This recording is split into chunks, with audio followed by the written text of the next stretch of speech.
I'm catching up on him. But I think he's a fascinating person, I feel. And his parents moved from Pennsylvania to Illinois, and that's where Oliver Perry Hanna was born on May 10th, 1861.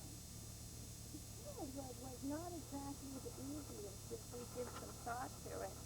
His mother died when he was 4 years old, and then his father died when he was 8 years old. That's kind of a heavy load for a little kid. He was the youngest of five brothers, and there were also four sisters, nine in the family, but the girls had sort of married. And along when he was 10 years old came the Civil War, and all four older brothers went off to war. And here's OP, kind of left behind.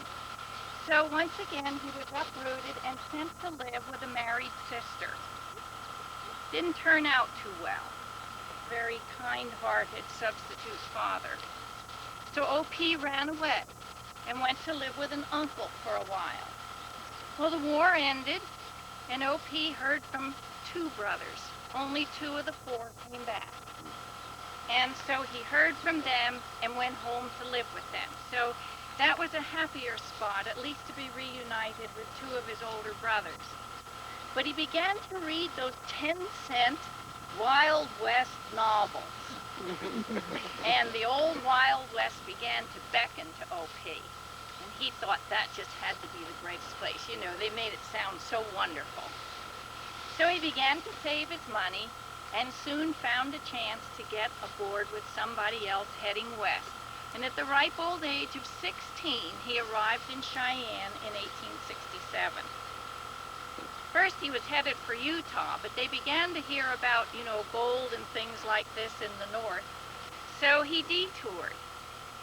And one of the first trips that he made to this area was in 1870 and 71, when he came up here to prospect in the Bighorn Mountains with a group that were coming. They didn't have too much luck, and he went back down to Fort Fetterman. In the meantime, his skills as a horseman began to be known. Apparently back on his farm in Illinois, one of the things that he'd learned how to do was break oxen. And this was not an easy trick. And somebody needed somebody to break some oxen. And this young man said, I can do it. All the strength and courage, of youth. Well, he did. And the next thing that happened to him, he found in 1874, he was on an expedition up into the Bozeman, Bighorn, Rosebud area. This was before Custer's episode. He had already traveled that country, and he became a very, very skilled scout, hunter for food, and pretty knowledgeable about the Indians because he had quite a few skirmishes and managed to save his hide a couple times. Soon after that, in 1875, he was invited to join the Pease-McCormick expedition, which went to the Yellowstone Valley. Again, it's just because he was so keen and knowledgeable in how to handle strange territory. He also seemed to understand how Indians functioned and was able to kind of maybe outwit them on some occasions. The interesting thing about this Pease-McCormick expedition, I think, is that the McCormick was Captain Paul McCormick.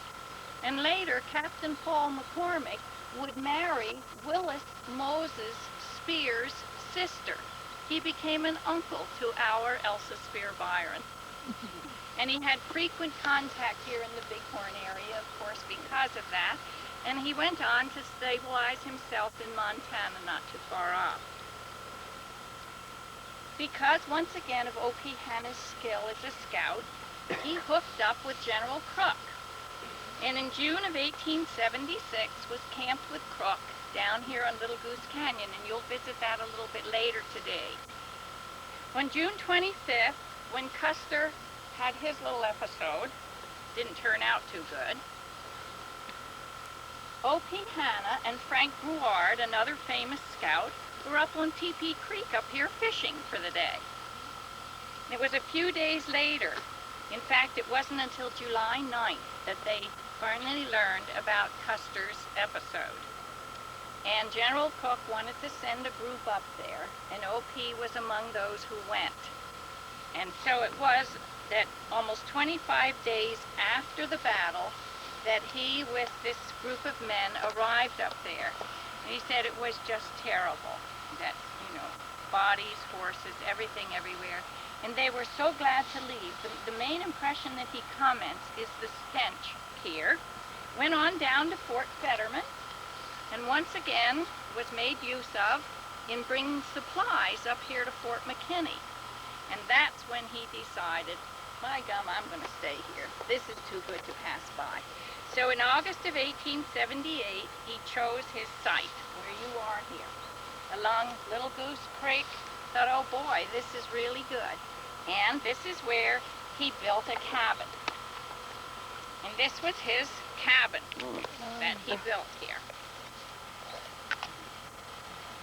Originally it had one room, and then he added a second room and made it into two.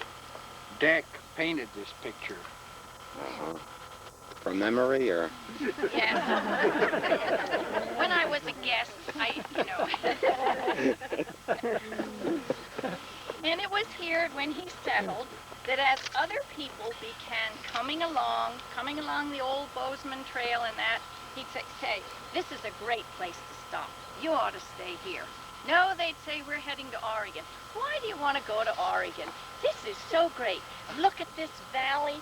The mountains here are filled with deer, bear, elk. The creeks and the streams are all filled with fish.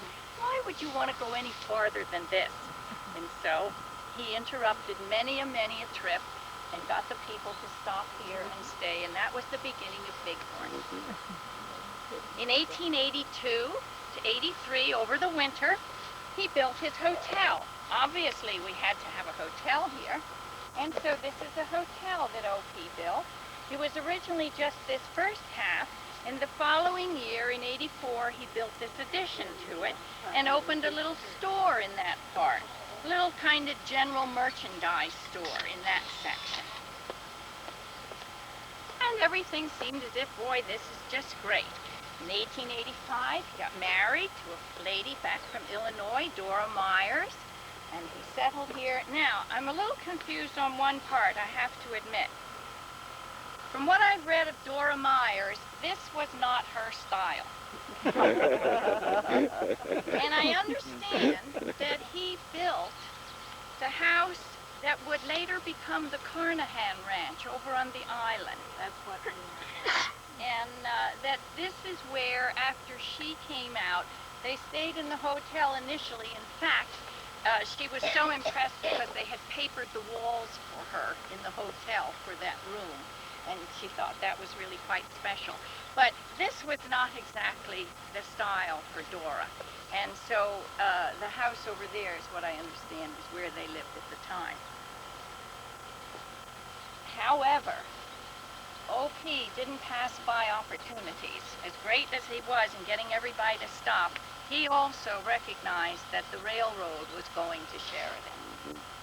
So in 1890, he sold the hotel to John Rummel.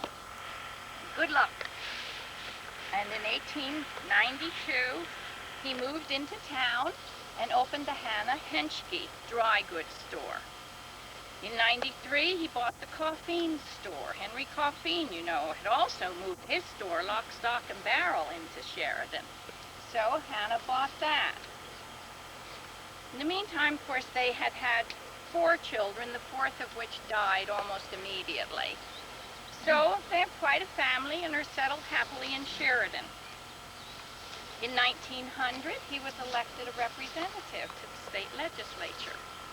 And I think this is really quite significant from the standpoint, think back to his childhood. His school was terribly interrupted and somewhat intermittent, maybe a few months one winter, maybe a little the next, maybe another year, none at all, which was not, of course, uncommon in those days for a great many people. But nevertheless, he certainly showed leadership qualities and used his talents to their fullest. In 1904, he became a sales representative for Armour Meat Company out here. It's really expanding now beyond the local store. In 1908 to 1912, he was the Sheridan County Treasurer. In 1915, however, he moved to Long Beach for ill health. And I missed somewhere in here, he was one of the postmasters also in Sheridan, and I've missed the years on that, I'm sorry to say. But he was the postmaster for Sheridan for a short period. In 1926, he took time to write a biography, and that's in this old-timer story. And it's just filled with all of it. It tells about all his expeditions from all of the places that he went. It includes his skirmishes with the Indians, and it's quite an exciting, can't-put-it-down book. In 1934, he died. Mrs. Hanna continued to live until 1953, when she died. What happened to this land? Well, if we back up a little bit, when he moved into Sheridan, he sold this land in 1891 to Oliver Henry Wallop. And then, so from there on, it went in different hands. But I think a couple of little tidbits that you might like to know about this cabin that I think is kind of fun. His sister came out in 1882. This is, not too long after the cabin was built. And so he had this second room on it, and this was fine. Well, in the fall of that year, there was a group of 14 men and women who came up from Buffalo for one of the dances over the Skinner Hall. And when they got here, they saw OP and they said, OP, where are we going to stay? Of course, the hotel wasn't built yet. Oh, he says, go on up to my place. There's plenty of room. Well, 14 people got up here to this little 2-room, sod-covered shack, kind of. They said, what do you mean there's plenty of room? He said, there's plenty of room. He said, you've got cushions from the carriages. He said, there's extra blankets and that. The men can sleep in one room, and the women in the other. My sister's here. There's plenty of meat. There's plenty of food. We got a good cook in the stove. Now, what more could you want?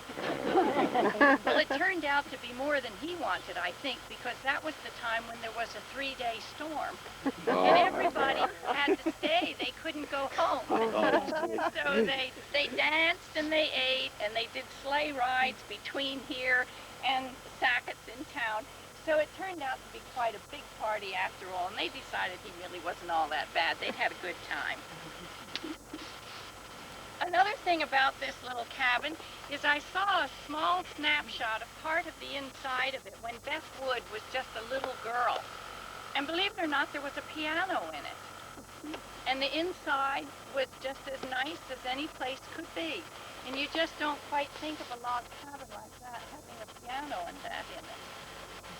So it's kind of an interesting part, I think, in our Bighorn history that OP picked our neck of the woods here to stop and get everybody else to stop. That's the best part. He could have just let people go on, but he took a chance to stop. So I'm glad, too, that you stopped. Yeah. Thank you. Very nice.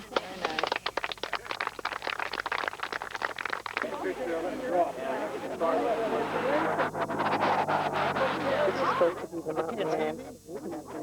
Does he have a beard? Does he have a beard?